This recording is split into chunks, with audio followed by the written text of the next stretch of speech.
we've got our own problems there. Yeah, Kurt, you do. But I want to let you know, because I'm from Burlington, it wasn't my fault. All right. But let's talk some policy. Governor Christie, we just had the debt ceiling deal in Washington, and a lot of people on the farther right didn't like the deal, and a lot of people on the farther left didn't seem to like the deal. And Governor DeSantis also seems to have trashed the deal. I haven't heard so much from Donald Trump yet, I don't think about it, but I'd like to hear what your thoughts were on the debt ceiling deal. Do you think Kevin McCarthy got enough? What do you think of that deal? Well, thank God they did it. Look, governing is about choosing, and governing is about compromising. When did compromise become such a dirty word? Look, if we don't want compromise, set up a dictatorship, put the dictator in charge, he or she will make all the decisions, and then we won't have to ever worry about compromising. We may get trampled, but we won't have to worry about compromising, thank God. Hey, look, are there things that I would have done differently? Sure. Sure, there's some things I might have done differently. But I'm not going to trash Kevin McCarthy over this. He had a responsibility. Let's remember what the debt ceiling is, everybody. It's not future spending. It's money we already spent. Are we going to pay the bills we already ran up? And I'll tell you a great Donald Trump aside on this. When I became governor of New Jersey, we had an $11 billion deficit on a $29 billion budget. And we had pension and benefit debt of over $300 billion. And my friend Donald Trump called me, and he said, here's what you do. Don't pay it. He said, Chris, go bankrupt. I said, Donald, the law doesn't allow states to go bankrupt. He said, screw it, fight it out in the courts. Don't pay it. You're never going to be able to fix all this, so just let the debt go. That's not leadership. That's not leadership. And everybody who says they hate the debt deal, they can tell me what particular parts they don't like, but they need to tell me how they would have gotten it done. Because let me tell you what would have happened to everybody in this room, me included, if they didn't do it. The economy would have cratered. We already have a bank crisis going on. You think we have one now. Wait until you see what would happen if we defaulted on the debt. Wait till you see what would happen to our ability to trade around the world. Look at what would have happened to your 401ks and your IRAs and your college funds for your kids. It would have been a disaster. So governing is choosing. And see, I think Governor DeSantis doesn't like it because Governor DeSantis never had to compromise. When he was in the House of Representatives, he was in the Freedom Caucus, and he just said either hell yes or hell no. And as governor of Florida, he had a Republican legislature who would do whatever he wanted.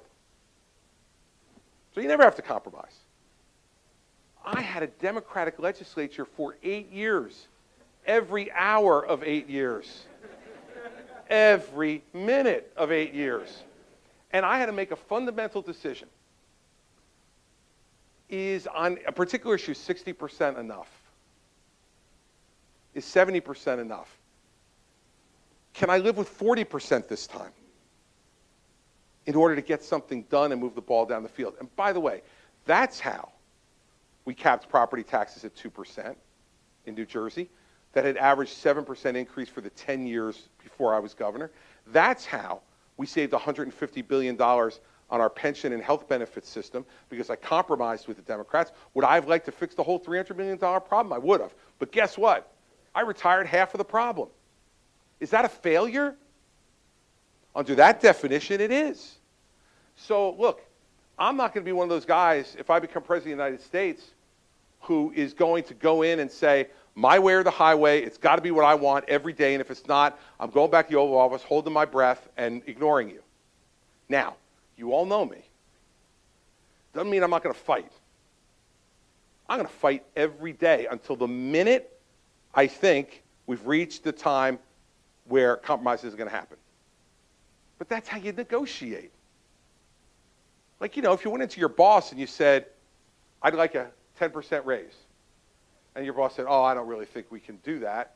I can only do 2%. And you said, okay, goodbye. And you walked out. And you didn't fight. Well, you ain't going to get 2%. But if you said, well, I don't know, about 2 is just much too low. Would you maybe get to 7? And then the boss comes back and says, well, I might be able to get to 4. Man, you know what I'm seeing? Here comes 6, baby. I'm getting 6. And you have tripled what the boss originally offered you.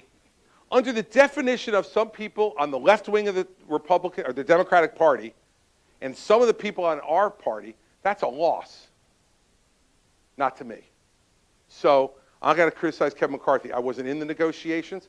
I can't tell whether he could have squeezed a little more out or whether he had reached the end. But what I do know is he knew that if he failed, that the American economy would fail.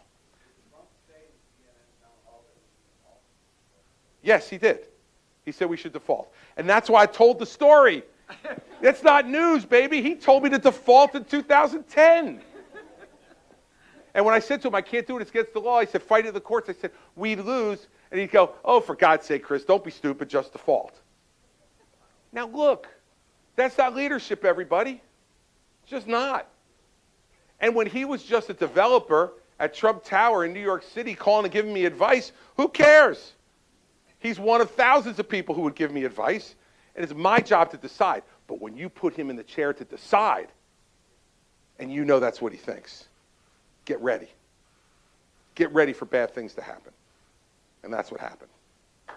And now I heard him say, if we made him president again, he would settle the Ukraine war in 24 hours. Did you hear that one? That's a beauty. That's really in a career of complete falsehoods. That makes the top 5. But let's give him the benefit of the doubt.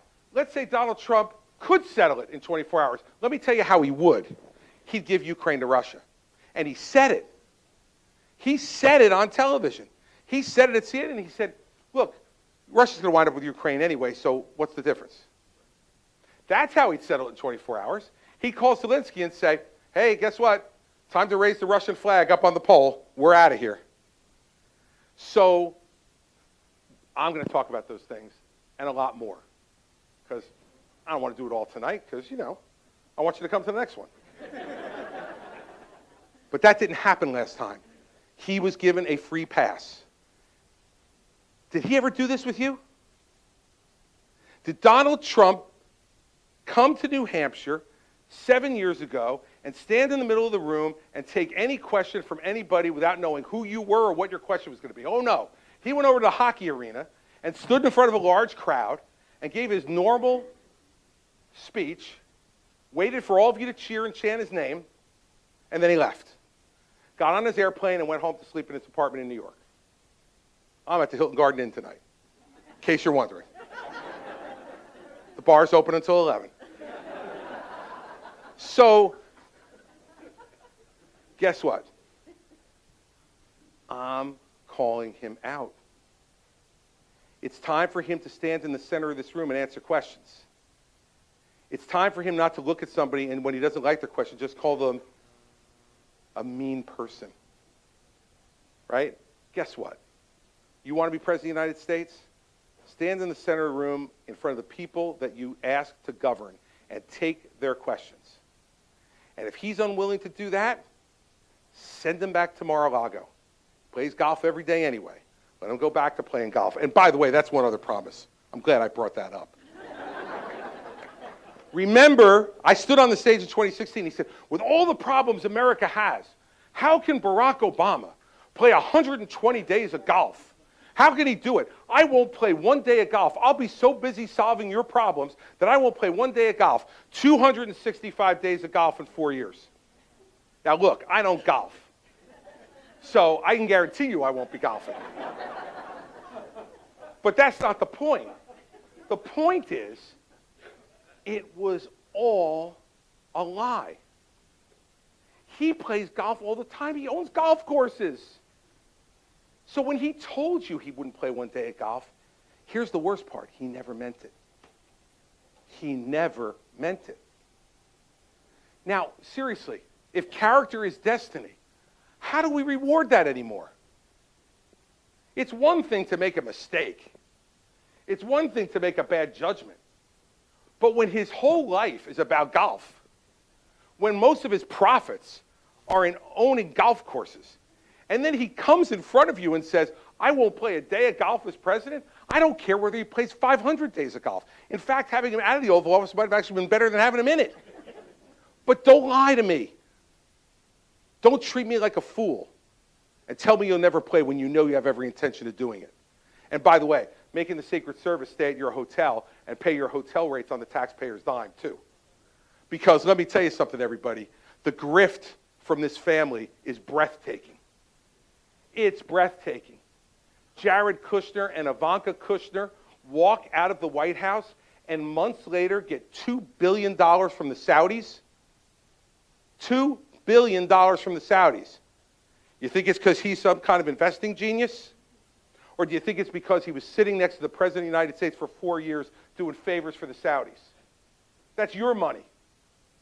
That's your money he stole. And gave it to his family. You know what that makes us? A banana republic. That's what it makes us. So, he may get 30% again. I'm not sure. Maybe he'll get more. Maybe he'll get less. But let me tell you what he'll know in 2024 that he had no idea of in 2016. He's in for a fight to get it. I thought by this time, given everything that's happened, that the Republican Party would realize that races that look backwards are not winning races. Candidates who look backwards are not winning candidates, and they're not leaders. I will tell you this, I am tired of hearing about the 2020 election.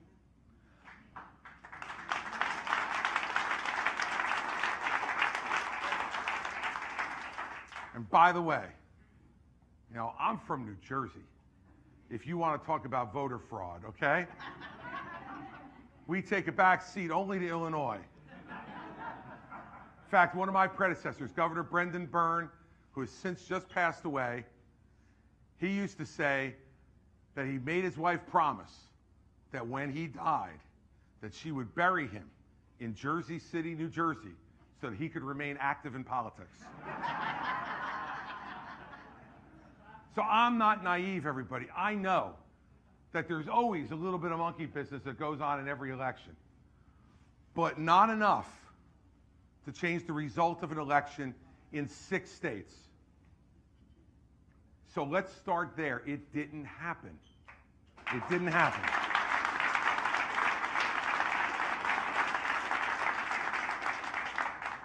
Joe Biden's sleeping in the White House tonight, and it's our fault. Okay, it's our fault. And by us, I mean Republicans who allowed President Trump to do the things that he did and empowered him. And we've been empowering him ever since he left the White House. And he's been taking advantage of us as a result. Now, the most egregious one I just heard today. Now, I remember, because I was in that 16 race, that one of the things Donald Trump said on that stage, among many things that he said in that stage, was, I'm a billionaire. I'm the richest guy on this stage. I don't need anybody else's money, and nobody can buy me or own me, unlike these other guys who are all out there asking for money. I'm going to be just for you. Okay. So then how do you explain this? His FEC reports have come out. 50 cents of every dollar that's being donated to his presidential campaign is going to pay his personal legal fees. 50 cents of every dollar. $17 million so far. Now, if you're a billionaire, I know how to count to a billion. 17 million, I mean, I'm a lawyer, so I'm not great at it, but 17 million is less than a billion.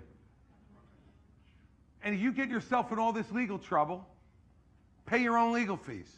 Instead, he's taking $10, $25, $50 from middle-class Americans across this country who believe in him and want him to use that money to get reelected President of the United States, and he's taking it and he's putting it in his own pocket to pay his lawyers. It is disgraceful. It's beneath the office he asks for, and that alone should disqualify him from being our nominee in 2024.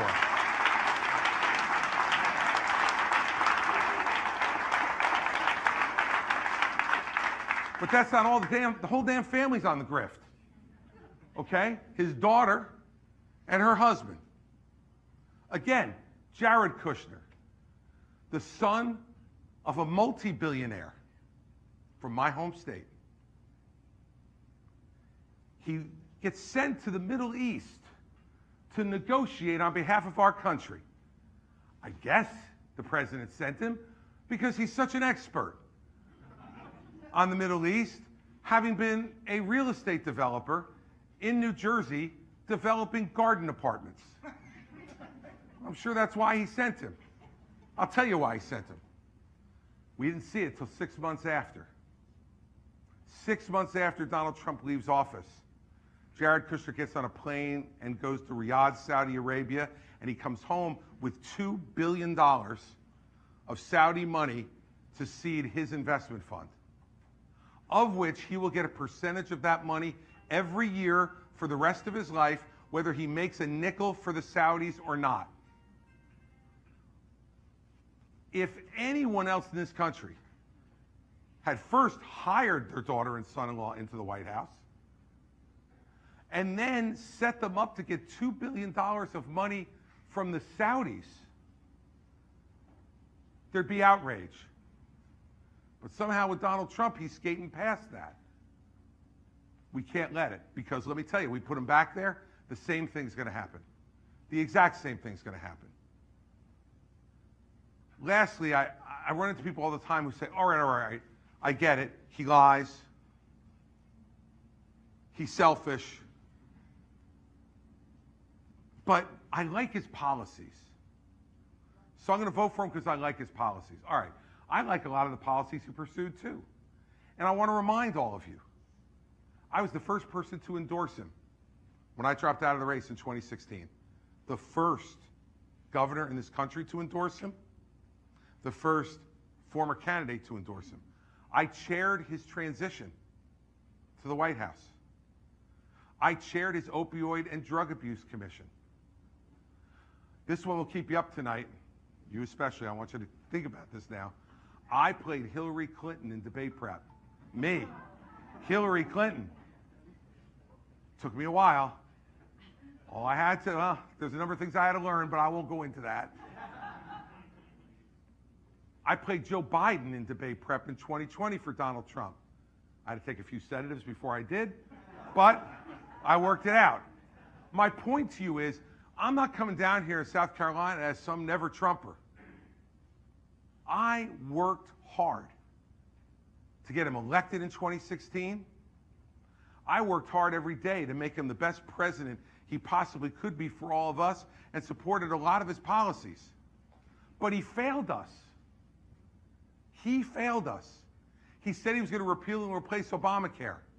And with a Republican Congress, he didn't get it done. You remember this one. He was going to build a big, beautiful wall across the entire border of Mexico, and Mexico was going to pay for it. Well, let me tell you what happened after 4 years. And you can go on the Department of Homeland Security website and see it for yourself. In 4 years, he built 52 miles of new wall. 52 miles. And by the way, we're still waiting for the first peso from Mexico to pay for that. Not a nickel from Mexico to pay for it. If you're trying to do the math in your head, I did this before, building the wall at that pace, he would have to be president for another 110 years to get the entire wall done. He failed us. He said, I will balance the budget in 4 years because I'm a businessman and I know how to balance budgets. And you know what he did? He added $6 trillion to the national debt in 4 years. Shocking. But it shouldn't be, because this is the guy who in my home state sent his 3 casinos bankrupt 3 times. Now let me ask you a question. Who can't make money with a casino? I mean, how damn stupid do you have to be to not be able to make money in a casino? They always win. How many of you have ever come out of casino saying, like, Man, 5th time in a row I've won. I never have.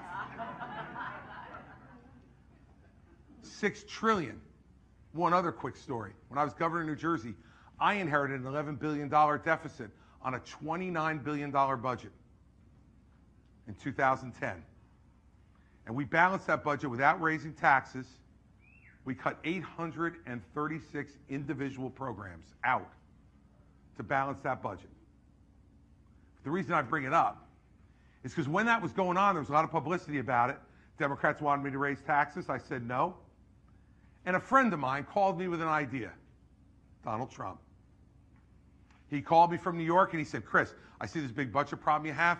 I got an idea for you. I said, what's that? He goes, go bankrupt. I said, no, Donald. States are not allowed by law to go bankrupt. We can't go bankrupt. He goes, no, look, just do it. He said, it'll be 3 years before it gets through the courts and everybody will think you're a hero. We shouldn't be surprised. 6 trillion to the national debt. So on the issues that you care about, if you say, I know Donald Trump's not a good person, I know he lies, I know he's broken the law, I know he's grifting for himself and for his family, but I like his policies, I'd ask you a question. Why the hell would you hire him to implement those policies? He's proven he can't do it. Now, our country now is in a circumstance much like I think we were in the late 70s. For those of us who are old enough in this room to remember the late 70s, when Joe Biden's favorite president was president. Energy crisis, runaway inflation, people worried about jobs, the Soviets invading Afghanistan, boycotting the Olympics, hostages in Iran, and a president who said it was our fault, that we were under a malaise, and that it was our fault that America wasn't great.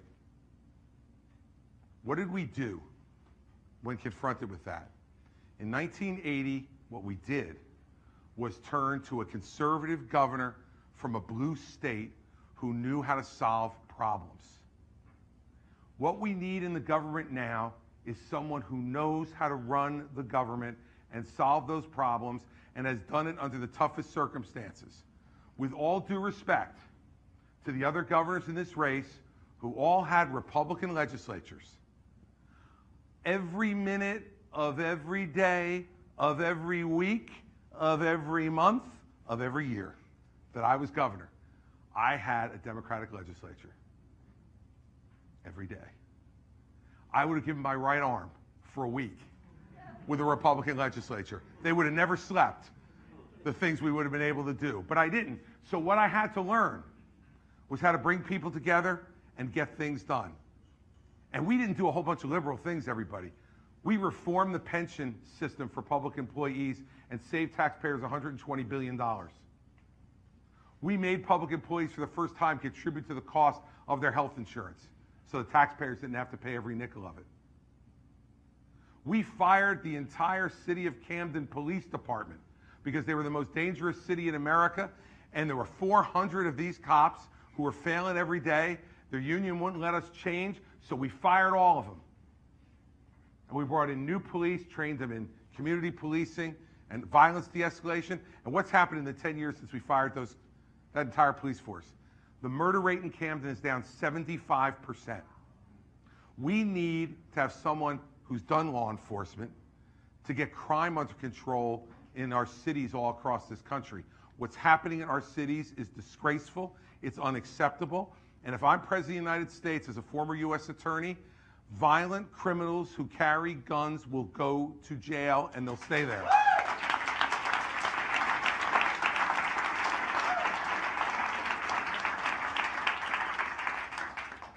Ronald Reagan understood this.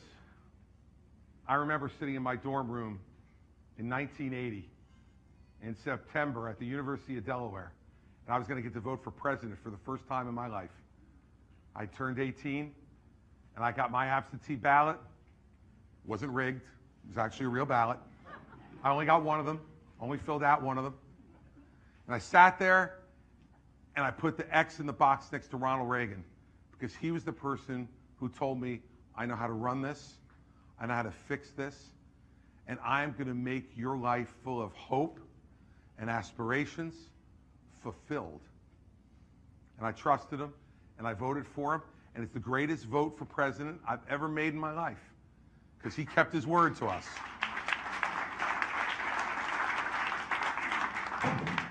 We need to do the same thing again. We need to take a chance on somebody who knows how to do this. So that's why I'm in this race. And I'll say one last thing to you about all of my colleagues who are in this race as well. I have to tell you, I just got asked, I was being interviewed on CNN before I came in here, and they asked me about your senator from this state. And did I think he was a formidable candidate? And I said, yeah. I like Tim Scott. I think he's a good man. And I think he tries his very best every day for the people of this state and for the country. And I've known him now for 10 years, and I like him a great deal personally.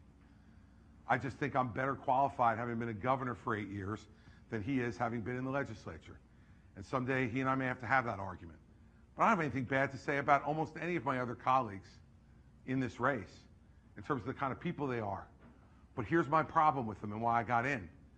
They won't tell you the truth about Donald Trump. They won't do it. So I don't understand, frankly, why none of my other competitors are talking about this. Right? Let's put aside personality differences and all the rest. He is the front runner. I read the polls the same way all of you do when you see him in the paper or hear him on TV. He's ahead. If you're serious about winning, you got to beat him. And how do you beat him unless you talk about the facts of what his presidency was, and based on his conduct then and since he left, what his presidency would be if he came back again, and why you would be better. Yet all of them are silent about this.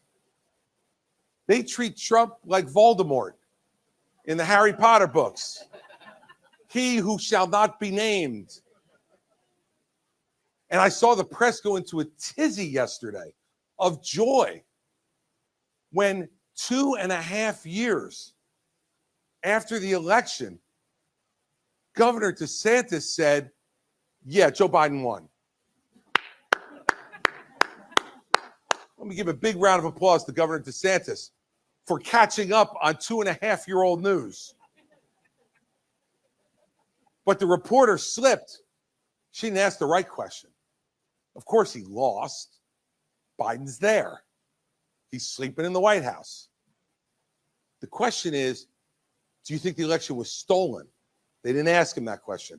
And I suspect when Ron DeSantis comes back up here, if you're in an audience with him, one of you should. And you will watch one of the greatest dodges of all time. So let me be clear and not just be critical. The election was not stolen.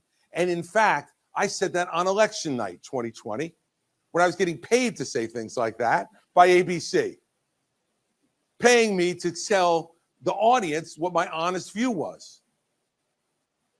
The election wasn't stolen. An out-of-control egomaniac lost to someone who had never beaten anybody outside the state of Delaware. I understand why that's really upsetting. Joe Biden could never beat anybody outside the state of Delaware. Ran for president 3 times before that, lost all 3 times. I understand why that would wound your ego. But believe me, I've lost to some people over time I didn't want to lose to. Be inappropriate for me to name any names, but his initials are Donald Trump back in 2016. So we need to have an honest conversation about this. He said, now, of course, while I was over in Ukraine seeing this, learning this, and doing it, he was being indicted for the 3rd time, literally at the same time. As I'm walking around Ukraine, he's waltzing into a courtroom in Washington, D.C. to tell us that he's being indicted for us. For us. How lucky are we that we have such a selfless, magnanimous leader that because you know that the government was coming to get you and on their way to get you, lo and behold, they came across Donald Trump. And they said, okay, we won't get you. We'll take him for you. Except I don't think anybody in this room tonight, I suspect, invited people to come to Washington on January 6, 2021, and told them it was going to be wild. I don't suspect anybody in this room stood in front of that audience that day and told them that the 2020 election had been stolen when he knew that it hadn't. I don't suspect any of you in this room told the people gathered there that day to march to Capitol Hill and that he was going to go with them. Now, let me tell you, everybody, I've known him for 22 years. If there is the slightest danger that he would break a fingernail, he ain't going. Not going. So he went back to the safety of the White House and said, everybody up there and said, tell Mike Pence he can reverse the election. And then when he was sitting in that dining room off the Oval Office where he eats his lunch every day, he's got his well-done hamburger, and he's watching the TV and watching people lay waste to the United States Capitol. He sat there and did nothing for hours and watched it. And when Kevin McCarthy called him from Capitol Hill and said, please, Mr. President, go on TV and tell these people to leave, he said, well, Kevin, I guess they're just more upset about the stolen election than you are. Character. I don't know, everybody, whether that makes him criminally liable. I don't. And let me tell you, I don't care. It doesn't matter whether he's criminally responsible for what happened on January 6th. Under those set of facts, which he does not dispute, he is morally responsible for what happened on January 6th. And so I ask you again, is that the character of the person you want sitting behind the desk in the Oval Office? We have the front runner for president who says that this is not our problem. And if he's reelected, he will end American support for these people. Actually, what he really says is, when he becomes president, he'll end the dispute in 24 hours. Right? Now, let me remind you something. This is the same guy who said if he became president, he would build a big, beautiful wall on the entire border between the U.S. and Mexico would pay for it. Well, in 4 years, he built 52 miles of wall in 4 years. So let's stop there. If he goes at the same pace, if he's reelected, he only needs 110 more years as president to finish the entire wall. And we haven't gotten the first peso from Mexico, even for the 52 miles we built. And don't expect one. You paid for it, which is fine if that's what we want. If we want a wall on our side of the border, it's no problem for us to pay for it.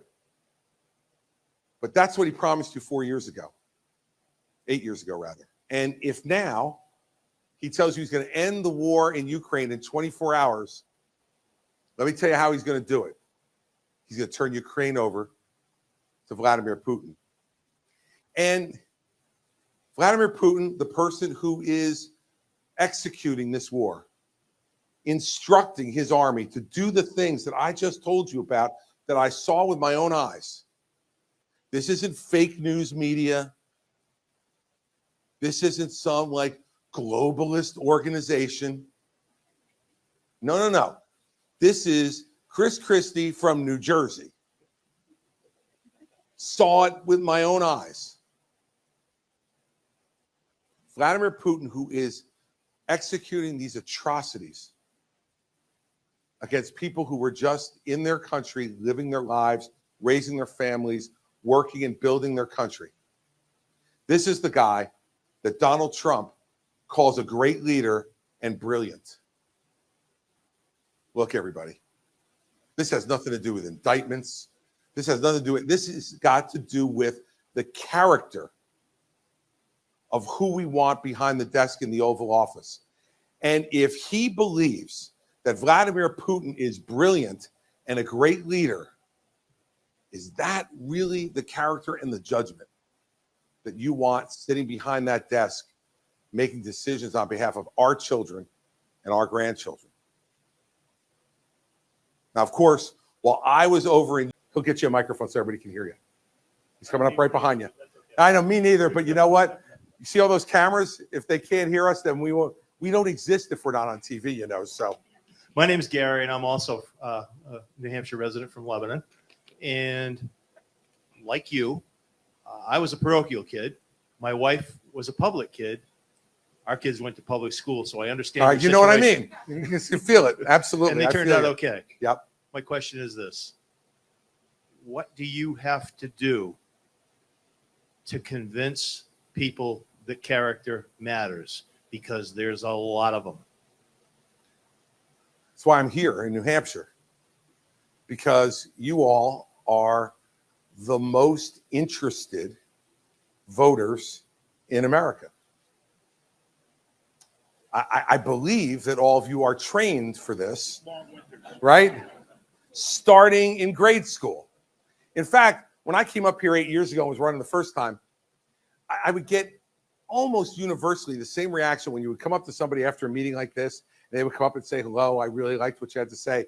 And you would say to them, so do I have your support? And they would say, you're in my top three. And it kept going. Like every time I go in, they say, you're in your top three, in your top three. And I finally said, like, they teach these people this in school. Like, just put them off, say you're in your top three. Look, the truth matters. And I believe we've gotten to a place in this country in both parties where the truth is now negotiable. If you don't like the truth that you're hearing on one cable station, you go to another one and you find the truth that you like. So if you're conservative, you go to Fox News and you listen to the truth that you like. If you're a liberal, you go to MSNBC and you listen to the truth that they tell you. If you're just confused, you go to CNN and they kind of say something to you. I mean, we're at a point where people are convincing us that the truth is not the truth. It is. And the worst part in our party now is that the reason I think people are not responding to this immediately is because they're disoriented by it. We've had a leader of our party for the last 8 years who is a stranger to the truth. He just is. I've known him for 22 years. He's a stranger to the truth. He doesn't know. And when he does know, if it isn't something he likes, he makes it up.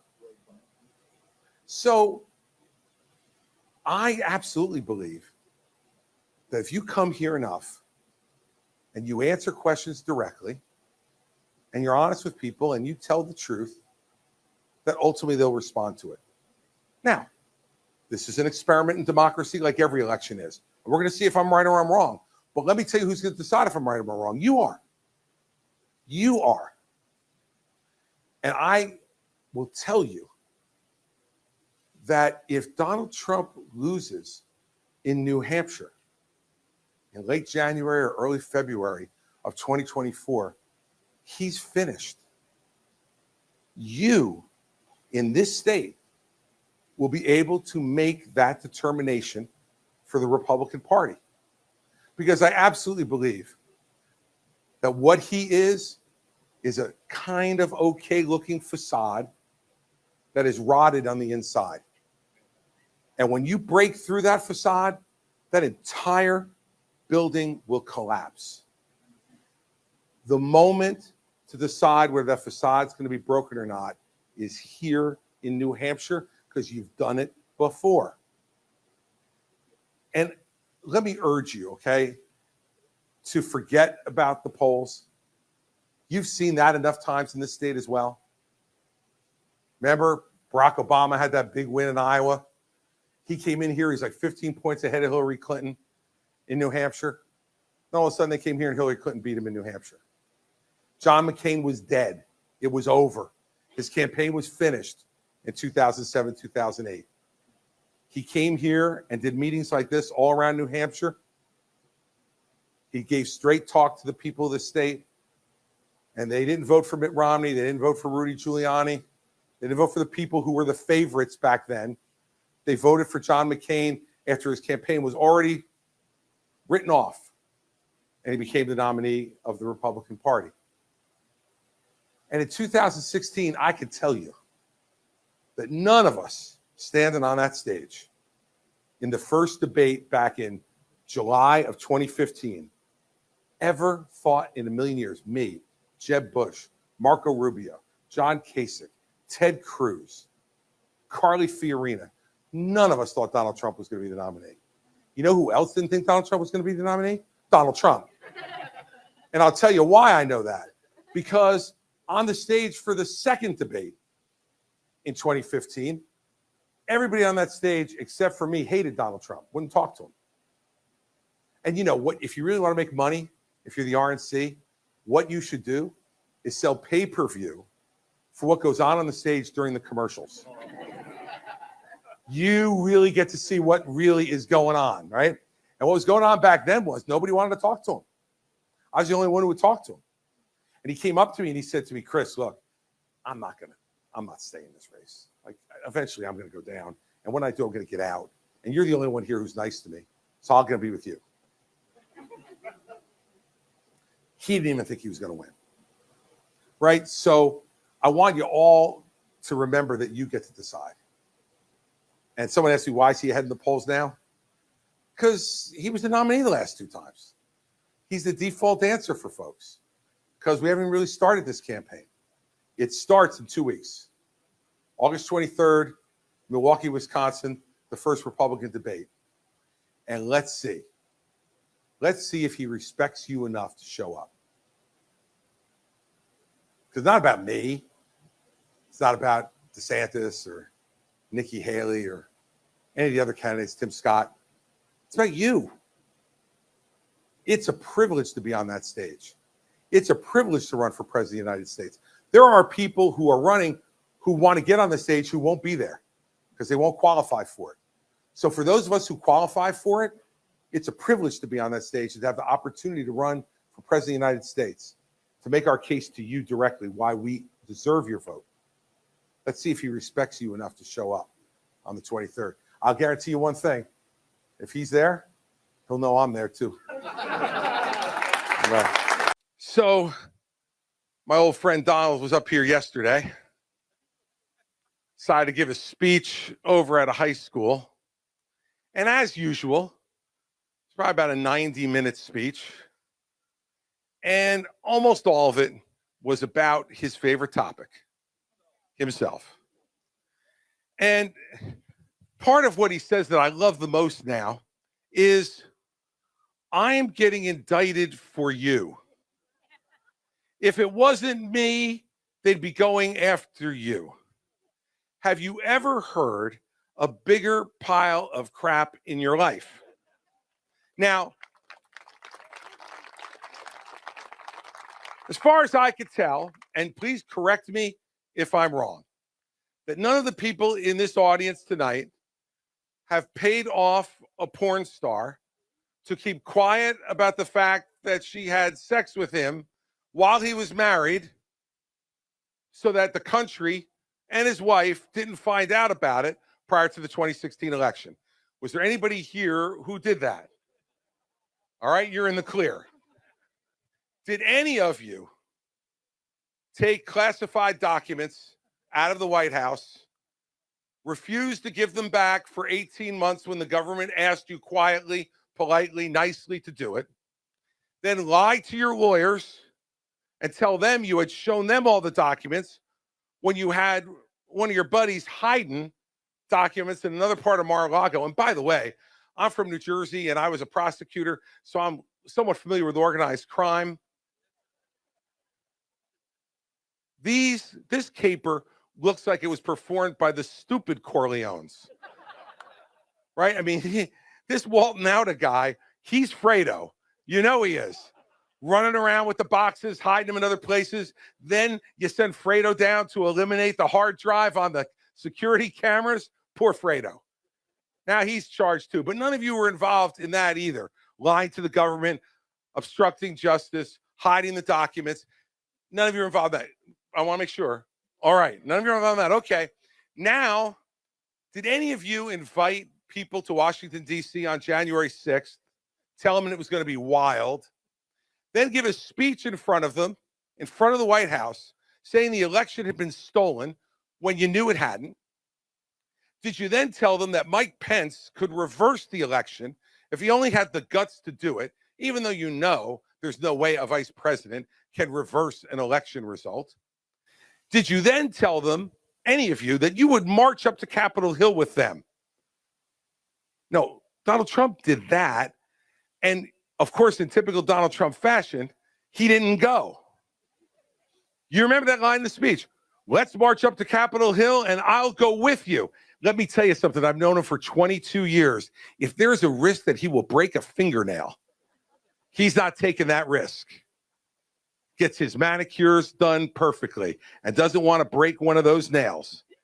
So he went back to the safety of the White House and then sat in the dining room outside the Oval Office and watched people destroy the United States Capitol. And he sat there and did nothing. And when Kevin McCarthy called him and begged him to get on TV and ask the people to leave, he said, you know what, Kevin? They're just more upset about the stolen election than you are. I don't think any of you participated in that. Now, look, the courts will decide whether he's criminally liable, criminally responsible for that. But he's morally responsible. He is morally responsible for what happened on January 6th. And my question for you is, how long are we going to continue to pretend that this is normal? How long are we going to continue to make excuses for him? Excuses. Because that's what he wants you to do. Everything is an excuse. Poor him. He's being picked on. The poor New York City billionaire. So we will talk about some of the more serious issues. Thank you for being with us. And again, thanks to this beautiful campus of New England College and the staff and the president who is here as well. In Washington today, Speaker Kevin McCarthy is beginning the process of an impeachment inquiry against President Joe Biden. And my question is not what the House is doing, but the weaponization of impeachment and what this means for the future of the presidency. Look, I think going all the way back to the Clinton impeachment, that we've cheapened it over time. And I remember thinking at the time that, Richard Nixon resigned in order to avoid putting the country through an impeachment proceeding. He did the right thing. He did. I mean, and you look back on it now, and in the last 50 years, that turns out to have been a great act of patriotism by somebody who probably knew they were going to be convicted. Goldwater told them, but that also tells you another difference in our system. It was Barry Goldwater who went to the White House and told him, you don't have the votes to survive in the Senate. And he said, how many do I have? And Goldwater said 6 or 7, and not mine. And said that to the President of the United States right across from him in the White House. Everybody now keeps their uniforms on. Almost everybody keeps their uniform on all the time. So it's also not incentivized a president to do the right thing because they figure their folks can stick with them all along, and so why should I leave? I think there should be an inquiry made about what has gone on with the Biden's business situations, but I think they can do that through their oversight function and have the DOJ special counsel that's been appointed now on the Hunter Biden situation look at that as well. So it's not that I don't think this stuff should be looked at. It should, because President Biden's been very direct about saying he had absolutely no involvement with his son's business.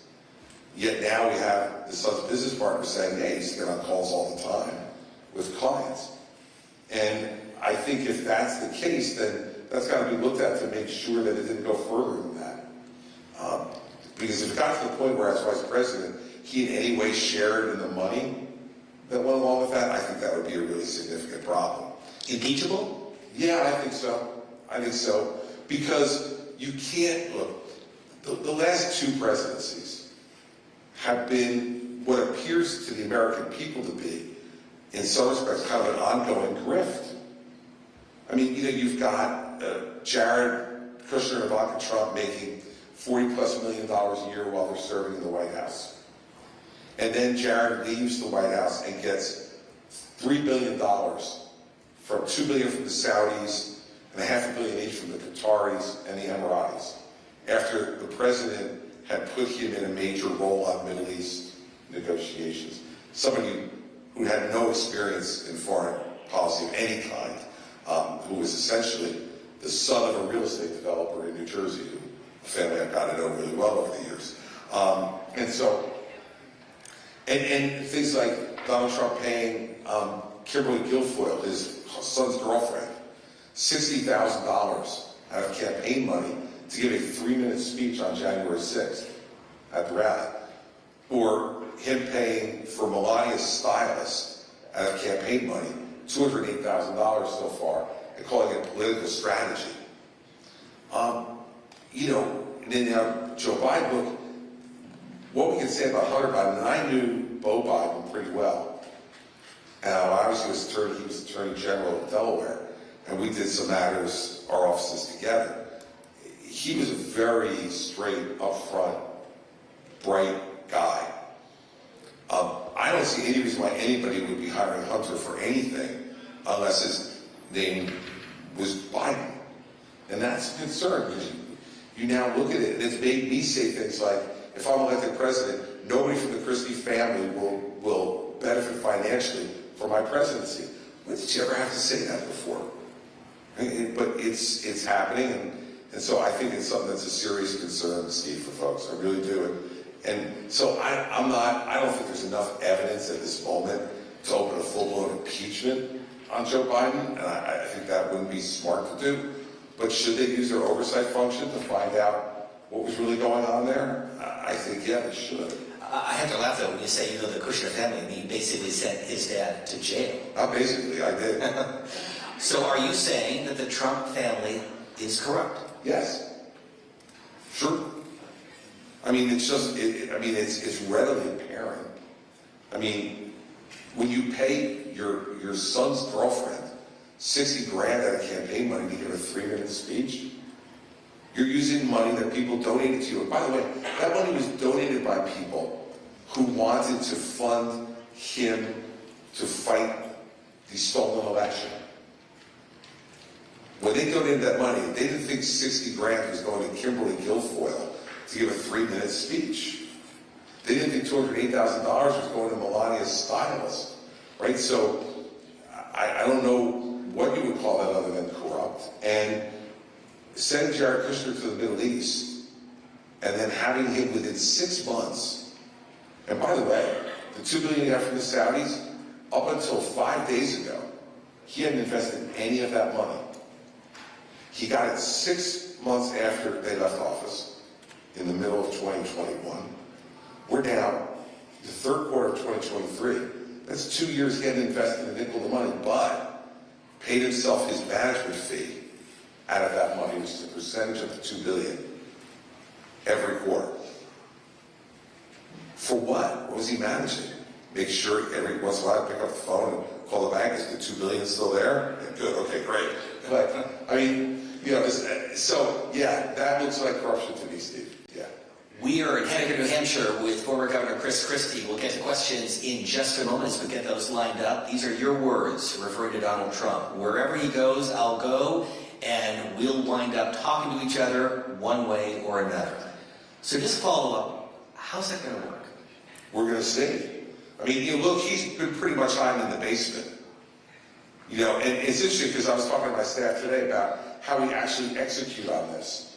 This is a guy who's taking advantage of the fact that he lives behind the walls of private clubs, and he has Secret Service protection. So what we're going to basically have to do is go to public events of his and try to confront him. If he won't show up at debates, then that's what we're going to have to do. I mean, I don't know how else to do it, and I think if that's what we need to do, then that's what we'll do. You can't do some of the normal stuff, like normally I would, we do a press conference outside his house, but you can't do that because he lives behind the walls of these private clubs, and I wouldn't be able to get into them. Not that I'd want to, but even if I could, if I wanted to, I couldn't get in. Even as a former governor. Even as a former governor. In Bedminster, they would stop me. I'm confident now at the gates. I used to be able to go in there whenever I wanted to, not so much anymore. So we're going to see how exactly we execute on it. But he's got to show up at debates. If he doesn't, then I'm going to show up where he is. And so he's doing an event, in California at the end of the month after the debate. Maybe I hang around a bit longer in California and go there. But I'm going to be someplace where he is between now and the third debate. And we'll see whether that makes him just prefer to come in a more controlled circumstance. Let me see. We'll go in the back. That's sir, right there.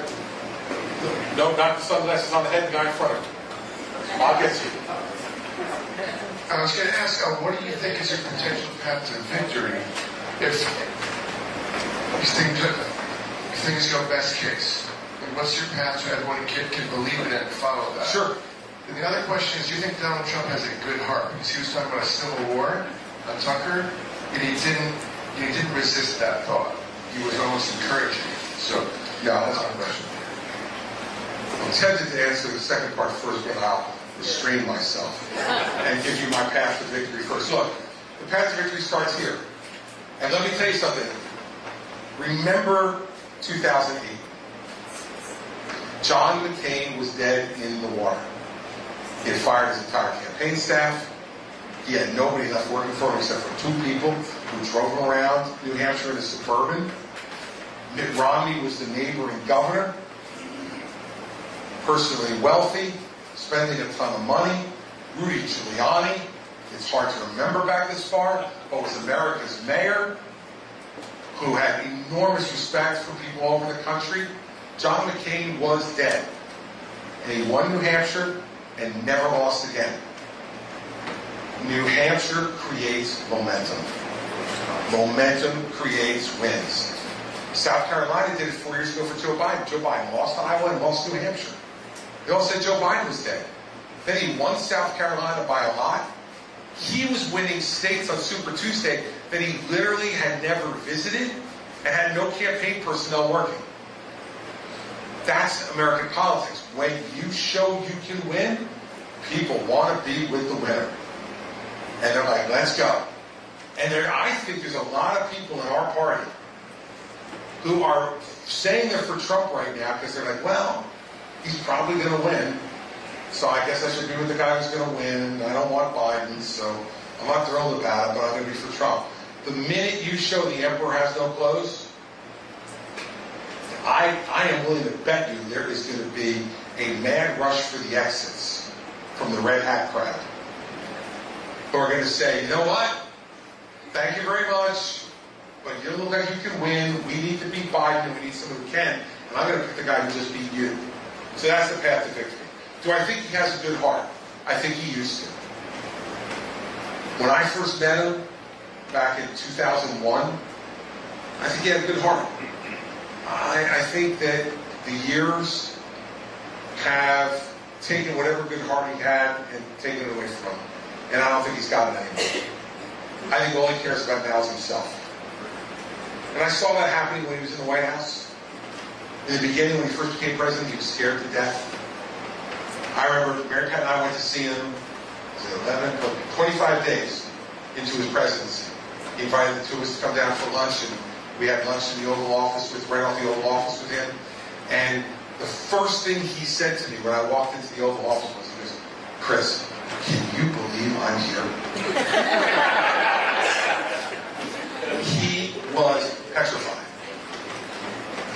But as time went on, and in that job, people kiss your rear end a lot, I've heard. And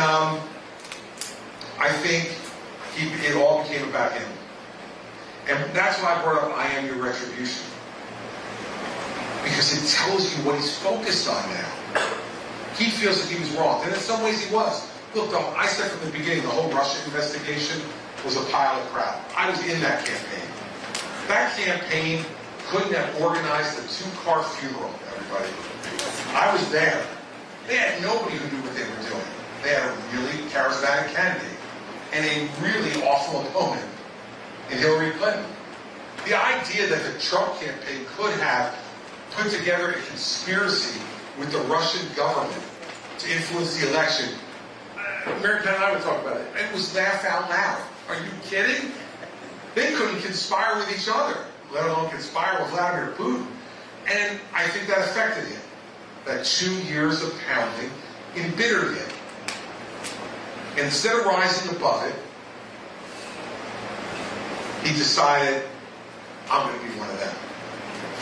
And he said it the other night. He said, if I become president and there's somebody who opposes me, I'm going to tell my attorney general to indict them.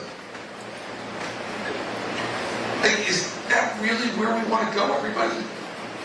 And if you think that that's what Joe Biden has done to him, if you believe that, and you're offended by it and opposed to it, as you should be, why the hell would you let him do it? He's telling you he's going to do it. He's lost his way. Power corrupted him and made him an angry, bitter man. And all you need to do is listen to him. Don't take my word for it. Just listen. Listen to his interview from Sunday. He's an angry, bitter man. And I would argue to you that we don't need an angry, bitter man as President of the United States. You know, my first vote was in 1980. I turned 18 in September. The election was in November. I sat in my dorm room at the University of Delaware. And it was not a happy time, as you all remember. Double-digit inflation, double-digit unemployment, double-digit interest rates.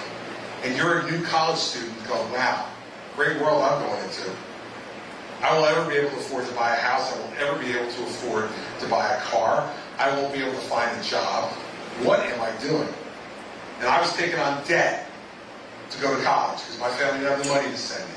So I had to borrow the money to do it. And I sat in my dorm room and got my absentee ballot. And I voted for the first time in my life. And I voted for Ronald Reagan. And the reason I voted for him was because he gave me hope. He made me believe, despite all the bad stuff that was happening around me, that he had a plan and the character to execute that plan to make the country a better place. And he did. I don't think we need people who are in it for themselves, seeking retribution. I think we need people who believe in America and its people. I do.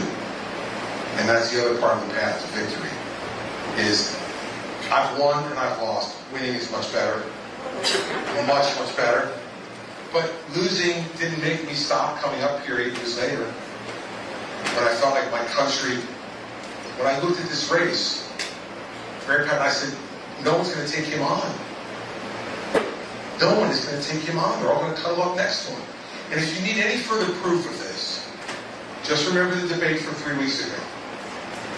The question we got to ask is, would you support a convicted felon for President of the United States? And 6 of those people raised their hand. DeSantis led. He looked at what everybody else did. It was like the kid who used to copy off your paper in class, right? And the multiple choices. He's got B. He's got B. Okay, B. So you look one way, people raise their hand, the other way. Okay, I'll hold my hand up, right? So I don't know if he's convicted on that answer, but he raised his hand. I refused to raise my hand. I got booed for it. Let me tell you. To be President of the United States, the only 2 things the Constitution requires is to be 35 years old and be a natural-born citizen of the United States. I'm sure if Ben Franklin, Thomas Jefferson, John Adams, and George Washington thought that anybody would ever have the audacity, as a convicted criminal, to run for President of the United States, they would have also put in there and not been convicted of a federal crime.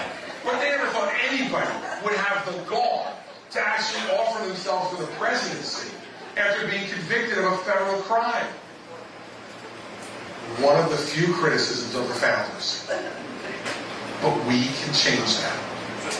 And I am proud of the fact that I didn't raise my hand, and I will never raise my hand to say that someone who has been convicted by a jury of their peers in the fairest justice system that exists in the world, not perfect, but the fairest justice system that exists in the world, said should be President of the United States? No chance. And I suggest you should judge all those other people. Were you the person that coached Trump to be such a jerk in that first debate? No, and I'll tell you a good story about that. So we're coaching him all the way through it, and I then, remember, there was no public transportation back then. We were in late September, early October of 2020. No trains running, no planes. So I was driving back and forth from Washington, D.C. and New Jersey. I had to get up to do commentary on ABC in New York that night on the primary. The last prep session was the day of the first debate. I was leaving to go get my car. His secretary came to get me and said, "President needs to see you one more time." So I went back up. That was after 4 days of consecutive of prep.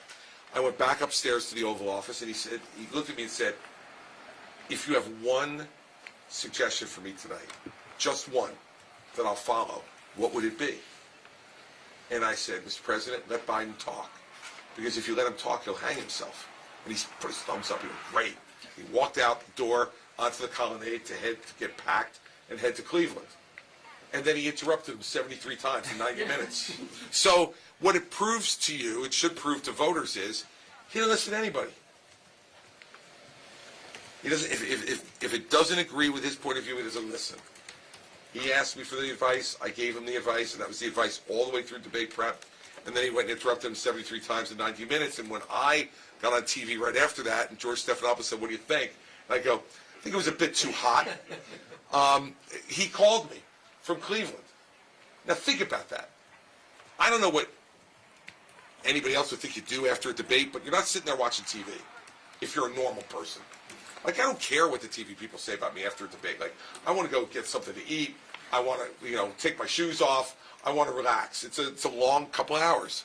What's he doing? He's watching what I'm saying on TV and then calling me to yell at me for saying it. And I said, "Well, you didn't follow my advice. What did you expect me to say? That it was a great performance? It was an awful performance, and you probably just cost yourself the election." And then he hung up on me. But by the way, a week later, he had me back at debate prep. Your president. Makes it different. So why all in for New Hampshire? It sounds like, you're putting most of your energy and emphasis on this little state. Well, New Hampshire and South Carolina. I'll be in South Carolina this weekend. So, but I'm spending most of my time here. 1 year first.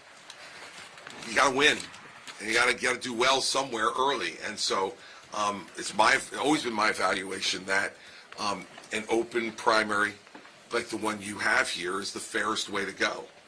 And having people actually be able to come in and vote in the way they're used to voting is the fairest way to go. And so I think I've always done well in my political career in places where I get a full and fair hearing.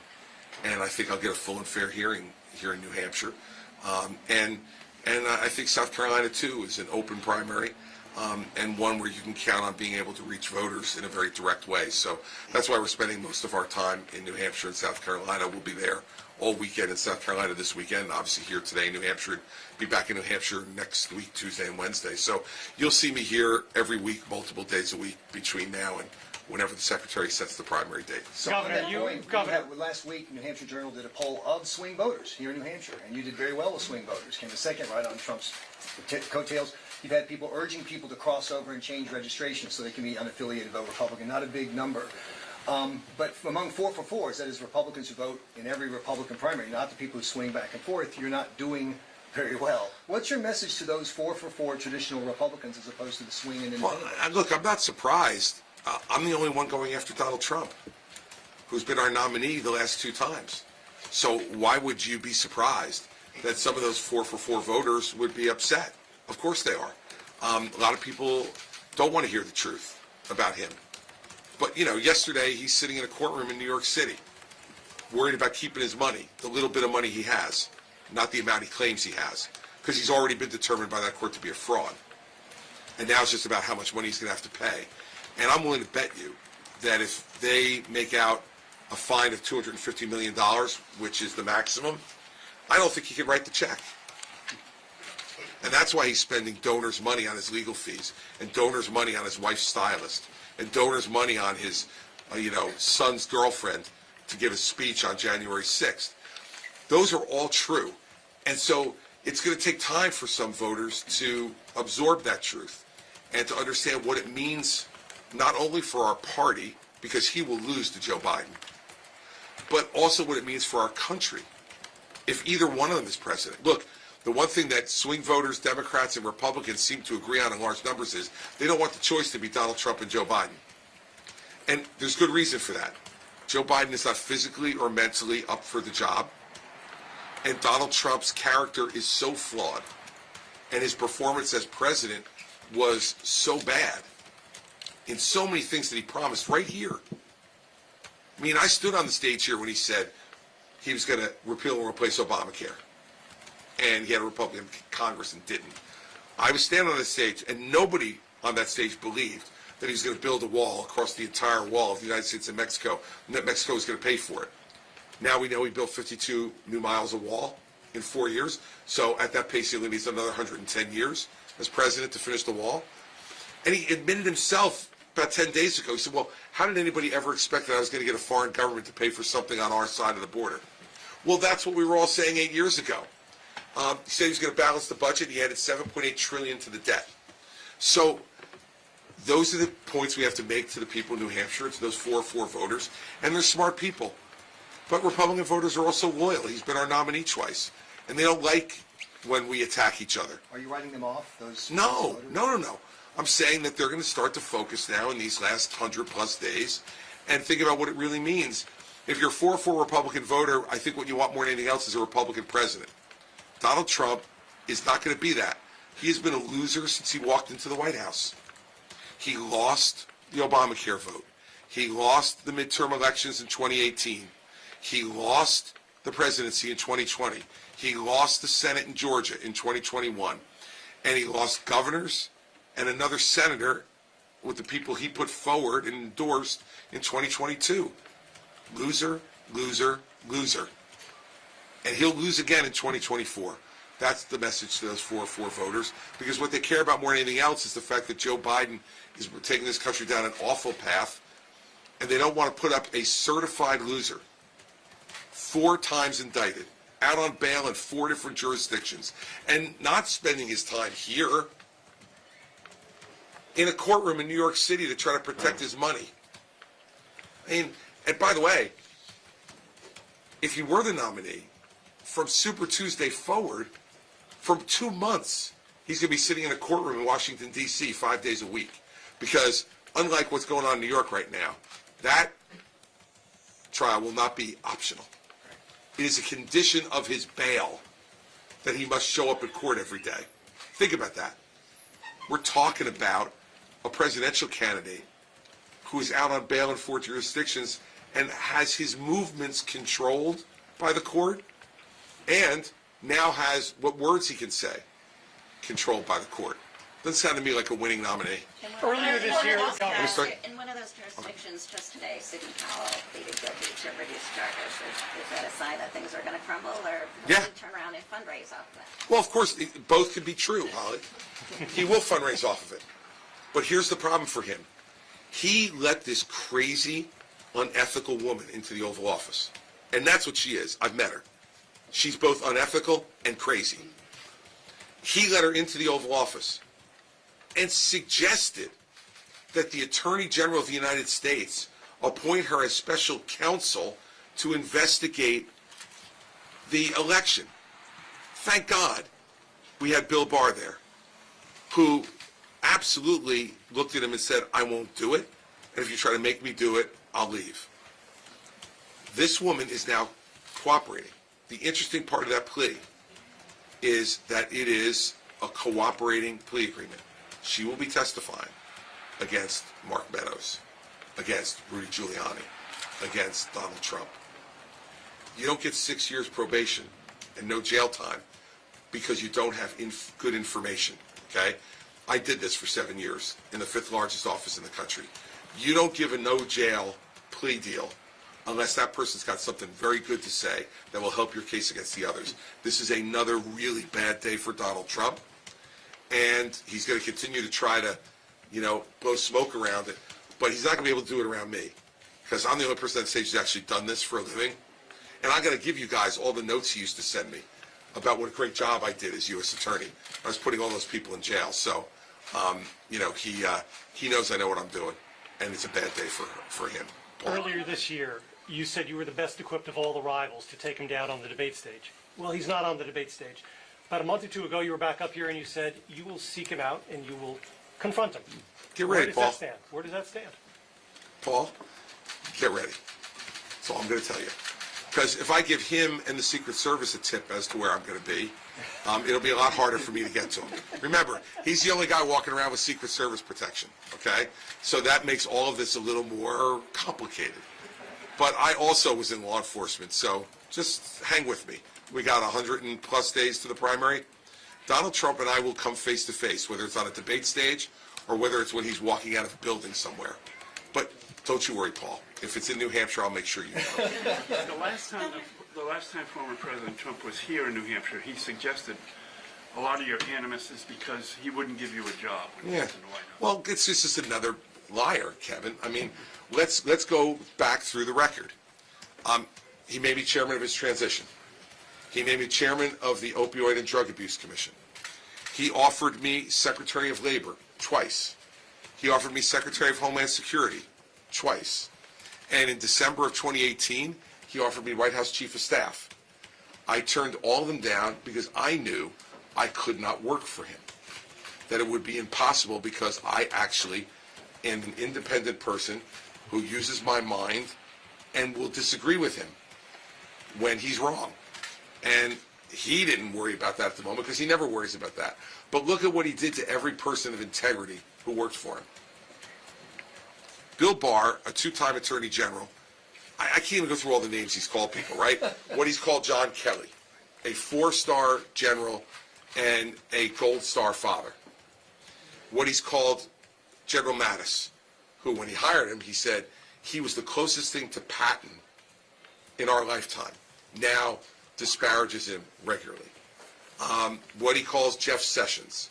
What he calls Mark Esper, who was a West Point Academy grad and a great Secretary of Defense. I mean, I wasn't going to subject myself to that, Kevin. So let me put it as plainly as I can. He's completely full of crap. And he makes it up as he goes along. That's all. By the way, go back and look at the things he said about me from when I endorsed him in 2016 through the 2020 election. And by the way, he said he wouldn't give me a job. Then why did he ask me to play Joe Biden in debate prep in 2016, or play Hillary Clinton in debate prep in 2016? And why did he ask me to play Joe Biden in debate prep in 2020? And between the two races, do 30 debate prep sessions with him? Because I'm an incompetent, untalented, unethical boob? Hardly. He only says that about me now because I have the temerity to tell the truth about him. Because he is a soulless human being. He cares about no one but himself. And any New Hampshire voter who thinks he gives a damn about you, your life, your family, you're kidding yourself. He doesn't. And so if you think this race has been interesting up till now, I haven't even got my tank full of gas yet. He's in for it. And by the way, the reason why I said I'm the best person to take him on, there's a bunch of reasons, but guys from New Jersey are used to dealing with obnoxious blowhards from New York our whole life. So we got no problem dealing with them in a presidential race. Governor, you've obviously made the case against Trump. Your rivals are now making the case against each other, or starting to try to.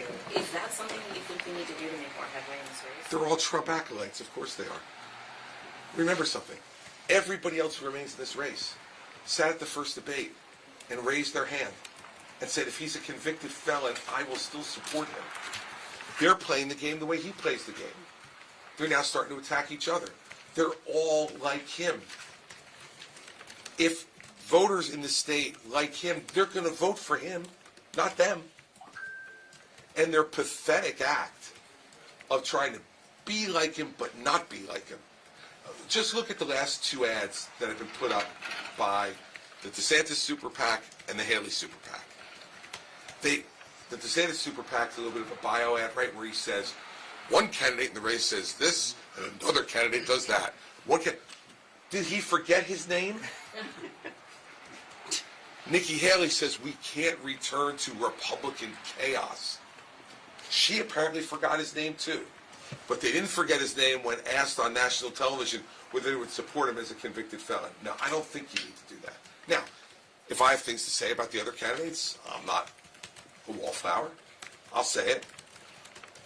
But the case to be made is against Donald Trump. He's the front runner. There are going to be, very few delegates given out for coming in second. You got to beat the guy who's in front of you. And they're all missing the mark. And the reason they are is because of Kevin's question. They're all auditioning for a potential Trump cabinet. All of them. And so I'm not. I've already been offered, as I just went through, the opportunity to be in a Trump cabinet and, quite frankly, be the second most powerful person in the country as White House Chief of Staff. Or third, because Jared was there.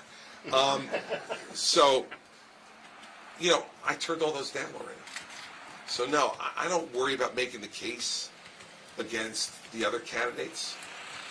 Their conduct makes the case against them. Raising your hand and saying, I will support a convicted felon. And not some felony not connected to his office. Both of those federal felonies are directly connected to his conduct as President of the United States. We guarantee you, when Adams and Jefferson and Hamilton and Washington were writing the Constitution, if they had thought anybody would have the audacity as an indicted felon, let alone a convicted felon, to run for president, they would have added that little provision to 35 years of age and a natural-born American citizen. They would have said, and not a federal felon. But they never thought anybody would have the audacity that Donald Trump has to put himself so far ahead of the country. And he knows all this is true. He knows it's all true. But I guarantee I've known him for 22 years. Every morning he wakes up and he sees the most valuable, the most beautiful, the smartest, and most wonderful American in the mirror. And that's what he tells himself every morning. Never will he put the country ahead of his own interest. He never did, and he never will. Governor, are you worried that voters are only going to hear these zingers, though, against Trump and not actually hear the substance and the policies? I'm not worried about, no. It depends on what you all write, isn't it? Okay? And if any of you, and a number of you have been at my town hall meetings, I answer every question about every issue, and my opening statement always contains talking about things like Ukraine, talking about things like now Israel, talking about the national debt. The only candidate talking about entitlements and entitlement reform and what we have to do. I mean, I talk about all those issues, education, law and order and crime in our streets. I talk about all of them. Now, you guys like to write the stuff about me smacking Trump. I don't care. That's fine. Like, it's entertaining, and by the way, I'm intending to be entertaining with him, and because they also happen to be true. So no, I'm not worried about it. I'm really not, because that's what makes New Hampshire so great. Voters actually show up and listen to you. They don't just take your word for it. They actually show up and they listen to you. And so, and they've also seen me before. I'm not new up here. Unlike everybody else except for Trump, they're not meeting me for the first time. So they know that I'm someone of substance. Can I follow up on? And look, we just have to decide what kind of country we want to be. It starts in this country with who our president is. We have a president now who, frankly, isn't up to the job. I mean, I don't disagree with what he's been doing with Israel. I think he's done the right thing. I thought, in the main, the speech he gave the other night was fine. But look at what he does from day to day. And do you believe that that's the image for America? That that's a strong, forward-looking image, putting aside all of the policies for a second, which we'll talk about tonight? It is not. And so here's what we have. We have one guy who's going to spend most of the next 2 years in a courtroom defending himself against fraud charges and criminal charges. We got another guy who's going to be 82 on Election Day. And listen, everybody, you know, age matters too. And Father Time always wins. None of us beat Father Time. And I will tell you, if I were Joe Biden's son, watching what I'm watching, I would go up to him, put my hand on his shoulder, say, Dad, congratulations. You did the right thing for the country. You served the country, but it's time to go home. But instead, his son's too busy making money off his father's name, and they're in on the grift in the very same way that Trump's children are in on the grift too. No coincidence, everybody, that 6 months after they left the White House, Jared Kushner and his wife Ivanka got $2 billion from the Saudis. $2 billion from the Saudis. No coincidence. They didn't invest in him because he was such a brilliant investor. That was a payback for all the stuff that happened, most of which we probably don't even know about in the White House. Character matters. So look, unlike the rest of the country, there are 3 states that will have the biggest impact on this race in the country: Iowa, New Hampshire, and South Carolina. You have the biggest impact on what's going to happen in this country. You are the presidential wine tasters of America. You're the ones who get to decide, in the main, who we get to pick next fall. Don't be willing to accept less than what this country has always been. Ronald Reagan said we were sitting on a hill, that we were the beacon of hope for the rest of the world, and we were, and we still are, but we need to become a beacon of hope for ourselves. We need to once again remember that all of this starts with what is in here, and what you're willing to say or not say, and then what you're willing to do to back that up. And I'll say this to you. It is not easy to be out in this race taking on Donald Trump. But I will tell you this. I wouldn't have it any other way. Any other way. Because he has lied to this country. He has disappointed this country. He has embarrassed this country. And he does not deserve to represent this country in the rest of the world. And I will fight for that every minute of this campaign. So I need your help. The best advice I ever got in politics came from President Bush 43. He said to me one day after he was at a speech that I gave, he said, Governor, great speech. You're really good. I love what you're saying, but you forgot to ask for the vote. Man, he said, when you're in front of people, ask them for their support. People like to be asked for their vote. Don't just assume that they know you want it. Look them in the eye and say, I'm here because I want your vote. It was great advice. I am here because I want your support and your help. If you help me, let me tell you, there's only one person on that stage Donald Trump's afraid of.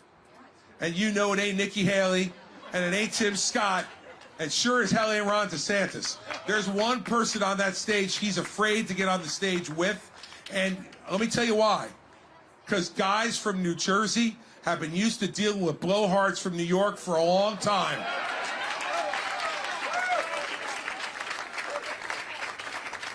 And he can avoid me now. But you keep me in this race, he can't avoid me forever. And when it comes down to when it's just me and him, after South Carolina, I think it's just going to be me and him. He's not going to be able to run away anymore. And Mr. TV tough guy, who tries to make sure he makes everybody convinced that he's so tough and he's so strong. I've known him for 22 years. He's a coward. He's running away from me. I want to get him on the stage. I'm going to end him. Thank you all very much. We'll tighten up a little bit, yeah. There we go. Get into space. All right, you guys ready? All right, fire away. Good morning, Governor. So I just want to ask you, there are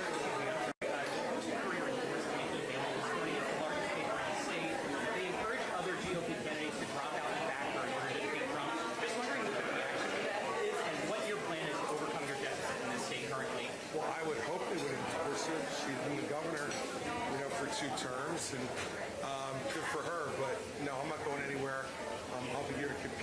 South Carolina in February. And, you know, respect their opinion, but it's just one opinion, and we'll keep working.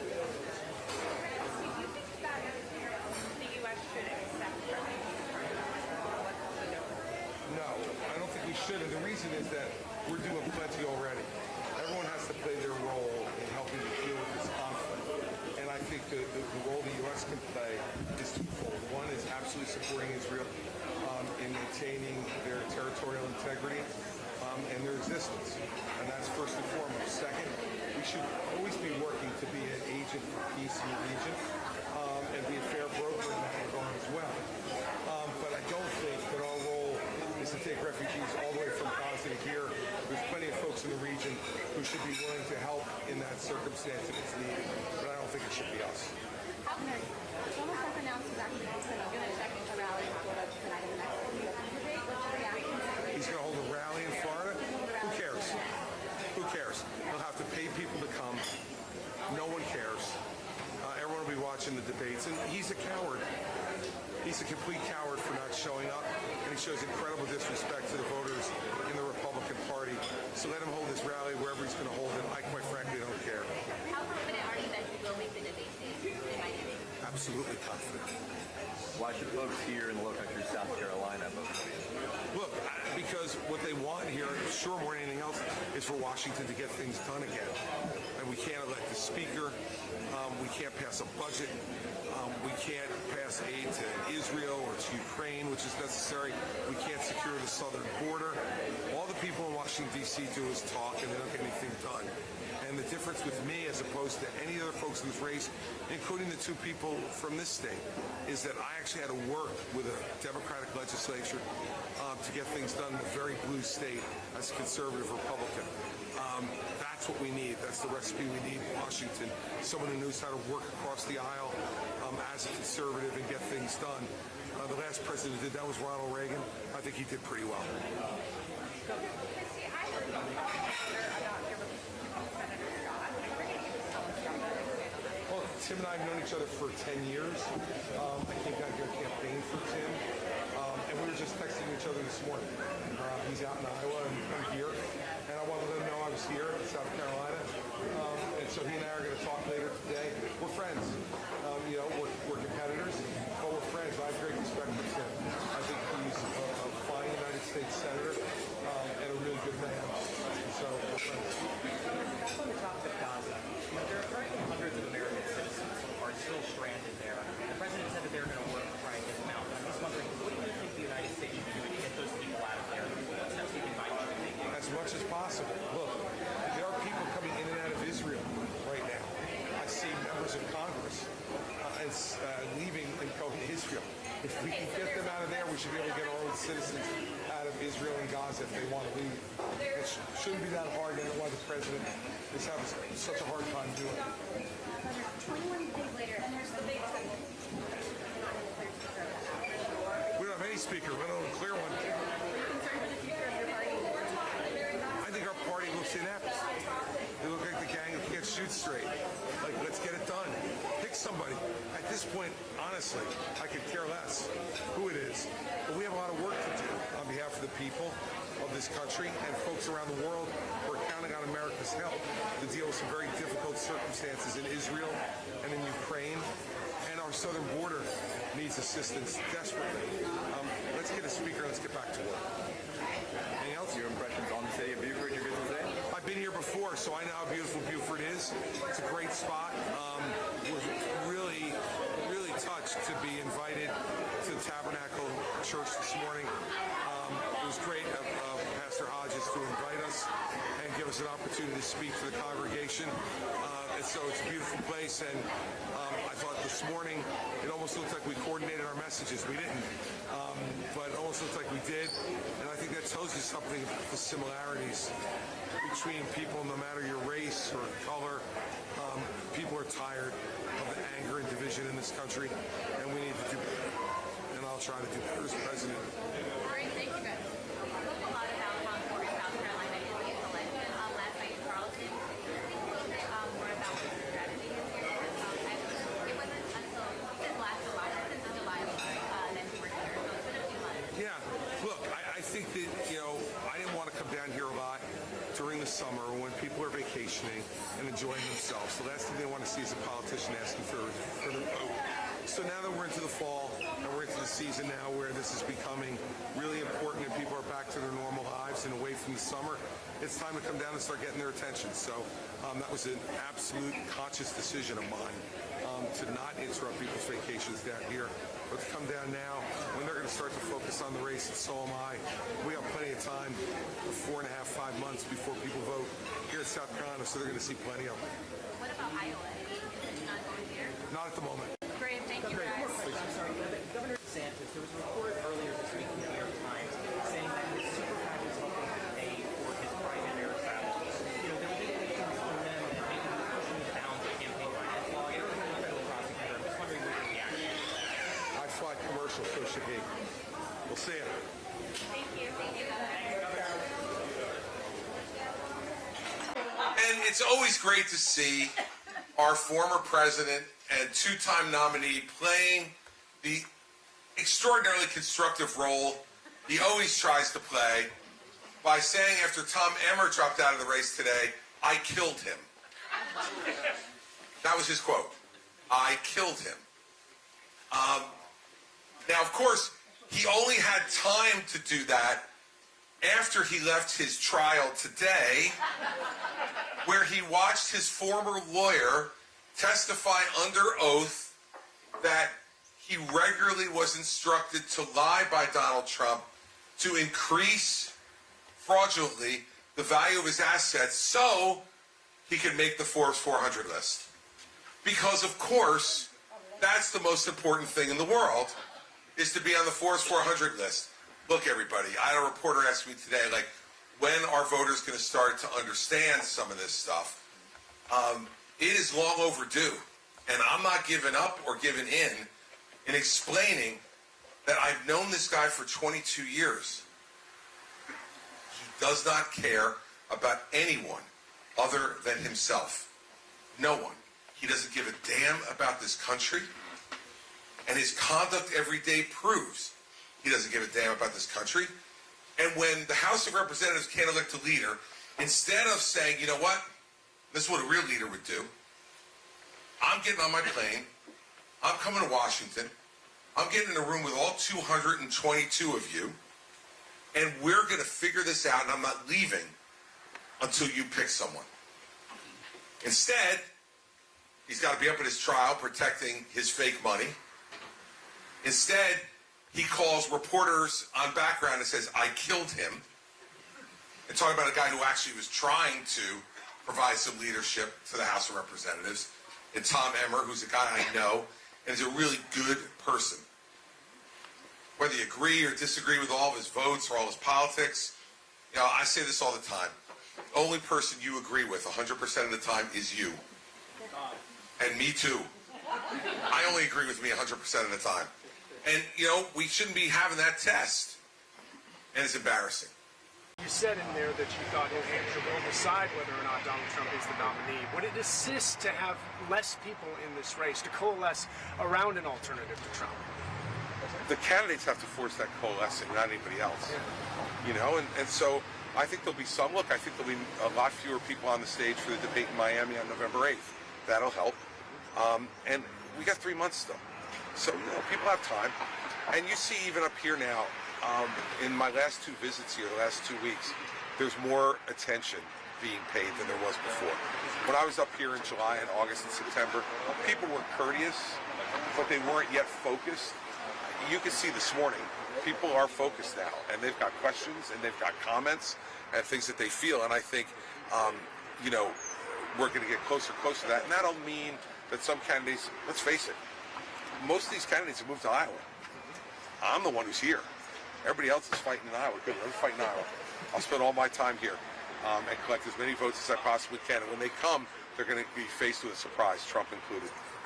Governor, voters who say they're on the fence, and what's holding them up? What's stopping them from supporting you? I think just time. I mean, really, the fact is that folks take their votes seriously, and they should. And so I think it's just going to be time for me to see them, for them to see me, and for us to make the case. I'm absolutely convinced that the American people don't believe that somebody who puts themselves ahead of the country should be president of the United States. And I don't think they give credit to people who are unwilling to stand up and say that. And the rest of this field, DeSantis and Haley and Scott and Ramaswamy, all of them raised their hand and said a convicted felon would get their support for president of the United States. I'm sorry, that should be disqualified.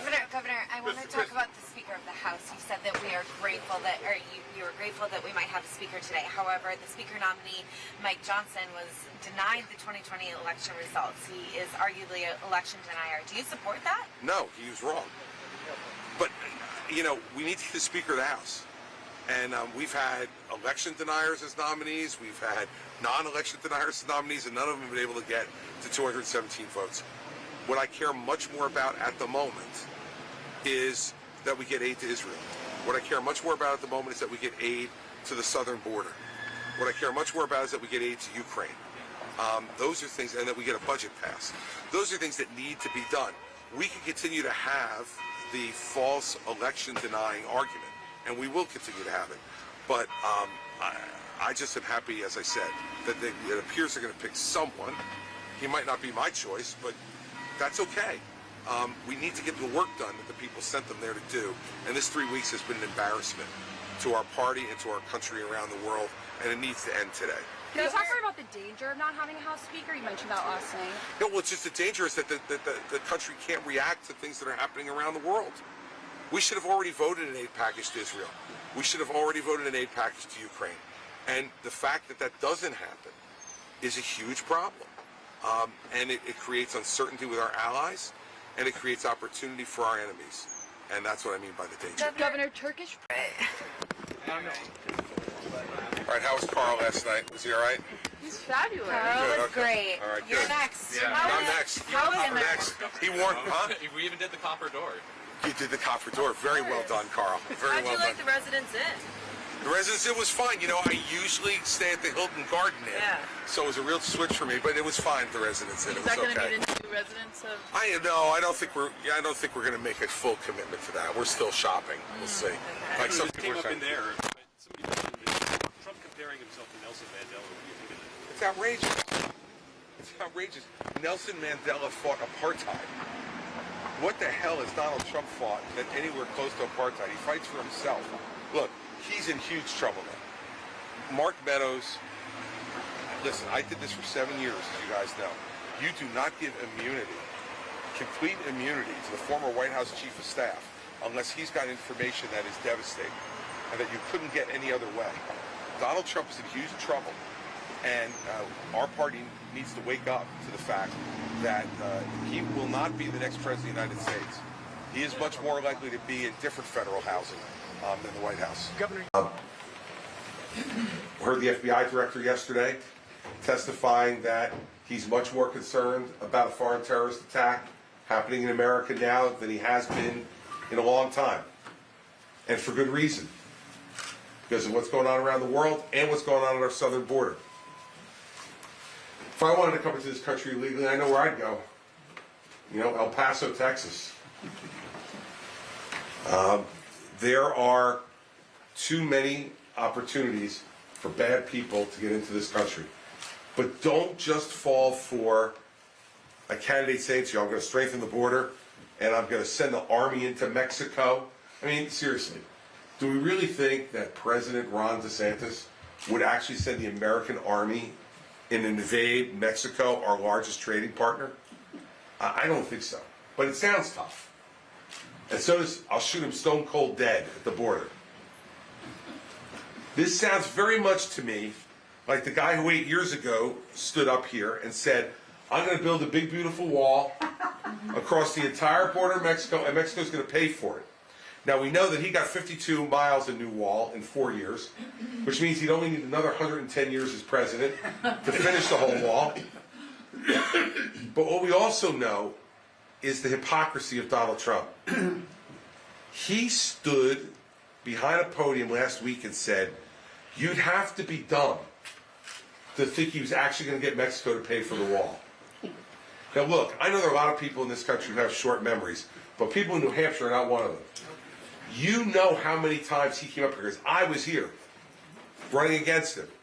You know how many times he came up here 8 years ago and promised you, swore to you that he was such a great businessman that he was going to get Mexico to pay for the wall. Now he's telling every one of the people of New Hampshire who believed him that you had to have been dumb to believe that. What it tells you is he'll say anything. He'll do anything to try to fool you when you walk into the voting booth. And then after that, he could care less whether you like what he does or not, whether what he does is consistent with what he promised you or not. And so these TV tough guys, I call it DeSantis and Trump, they're TV tough guys. But in their real lives, they've never done anything. Never done anything that's tough. Now, I was a prosecutor for 7 years, ran the 5th largest office in the country, in a place like New Jersey where we're predominantly known for our criminals, both violent and political. I remember going to Iowa 8 years ago and having a woman actually legitimately ask me at a town hall meeting if I knew Tony Soprano. And she didn't mean the actor. She meant the real Tony Soprano. So I've done tough things. And I was nominated to be U.S. Attorney in New Jersey on September 10th, 2001 by George W. Bush. And the next day, one of those airplanes took off out of New Jersey and flew into the World Trade Center.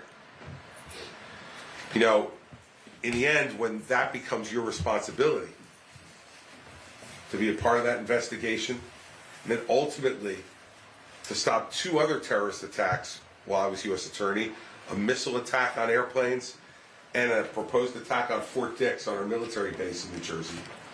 Yes, sir. At one point you supported President Trump, and then you don't.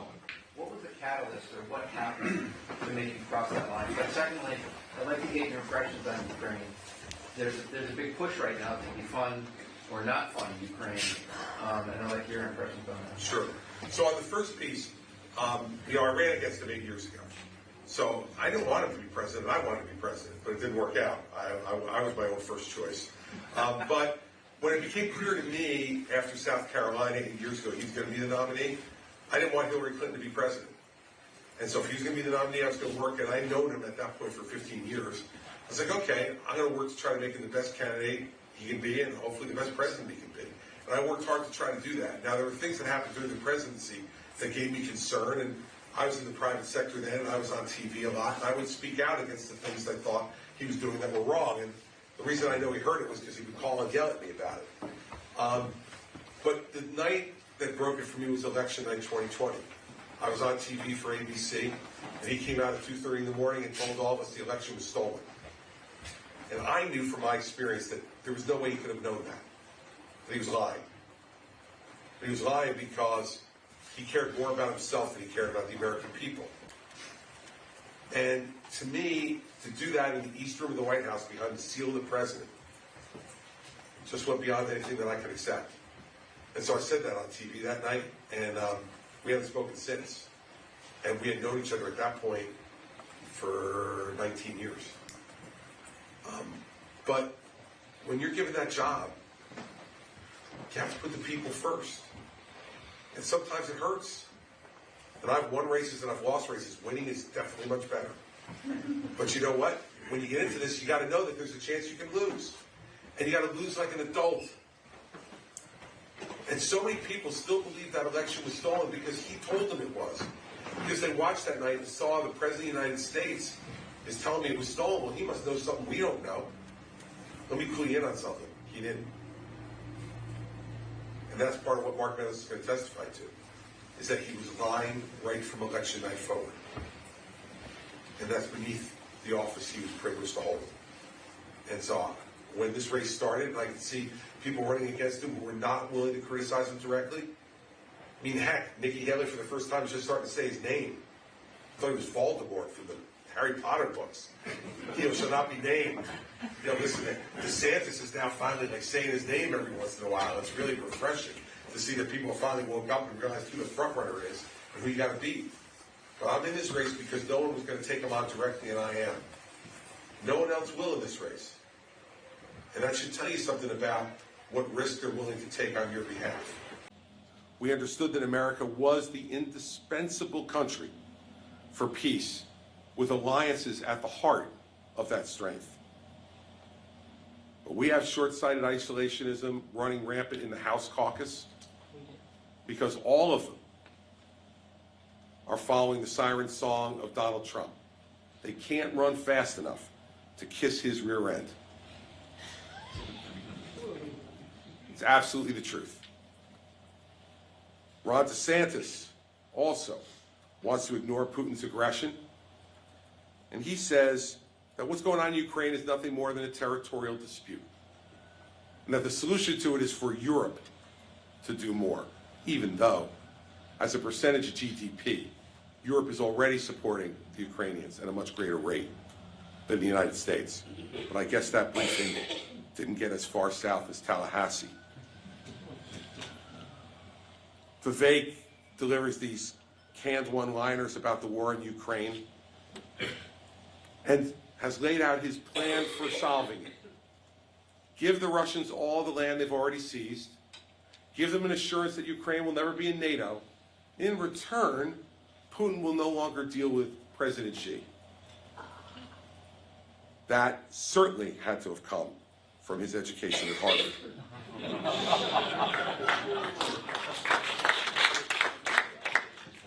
Meanwhile, Donald Trump claims that he'll resolve the conflict in Ukraine in less than 24 hours. We know what that means. He will just turn Ukraine over lock, stock, and barrel to his brilliant, as he calls him, friend Vladimir Putin. It was great to hear President Zelensky say recently that he'd invite Donald Trump to Kyiv, where I've been, and Trump's too much of a coward to go, and explain to him in 24 minutes why that wouldn't be possible. Remember something about Donald Trump. Harm's way for him is having his second shot in the rough at a golf course. You'll never see him in Jerusalem. You'll never see him in Kyiv or any place else where he could even break his fingernail. Because he is fundamentally not just a policy coward. He is a personal coward who wouldn't ever take a risk with what he considers to be the single most precious life in America, his own. Putin's invasion threatens the peace and stability that generations of our fellow citizens have fought and died for. Here often spewing out of Capitol Hill and Mar-a-Lago, America first. I suspect if I polled this room, no one else in this room is for America, let's say, third. You know, maybe Belgium first, Luxembourg second, and let's get in a nice bronze medal for the United States. We all believe in America first. But Donald Trump and the isolationists on Capitol Hill and our party believe in America alone. I know that America can never be first if America's alone. Our strategy in Ukraine is driven by a principled commitment to support Ukrainians fighting and dying for their country. And while I would have provided more weapons sooner than what President Biden has done, and certainly wouldn't have blackmailed them for those weapons, for dirt on Joe Biden, as Donald Trump did, I've been to Kyiv, I've met with President Zelensky, and he's told me to pass on to every group of Americans that I see these two messages. First, thank you. He said, without American help, Ukraine would now be occupied by Russia, and they will never forget the help we've already given. Secondly, that he will never permit one American soldier to enter Ukraine, that it is a point of national pride for them. He joked with me that we were occupied by Russia, it wasn't so great, and we don't want to be occupied by them again, but with all due respect, we don't want to be occupied by you either. Just give us the weapons we need, and the Ukrainians will win this war for our own freedom and independence. And we've done that, but with less than 4% of 1 year's military budget. And with that, the Ukrainian army has degraded 50% of the Russian military capability without one drop of American blood. It seems to me that's a pretty good return on investment for us, and one that we should double down on. You know, I went there and I saw the war crimes that have been committed by the Russian army, and I won't detail them now except to tell you this. I went to a place called the Ukrainian Center for the Civil Rights of Children. And you should know and remember that 20,000 Ukrainian children have been kidnapped by the Russian army and returned to Russia. Parents of those 20,000 children have not seen them for the better part of 12 to 18 months, don't know whether they're dead or alive, whether they're being cared for, or what has happened to them. This is not a territorial dispute. Territorial dispute, you know, is when the surveyor comes to your house and does the survey when you're getting ready to sell it, and they say, bad news, your fence is 8 inches on your neighbor's. That's a territorial dispute.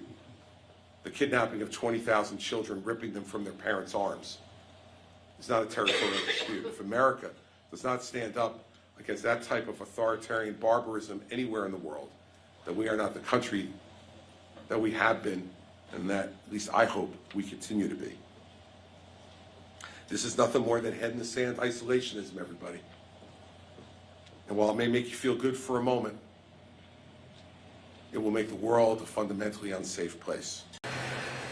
I want to talk politics for a moment. I mean, part of what I see as the explosion of anti-Semitism is related to the Trump era and the Trump release, and you have been a moral voice against him for a long time, and that's much appreciated.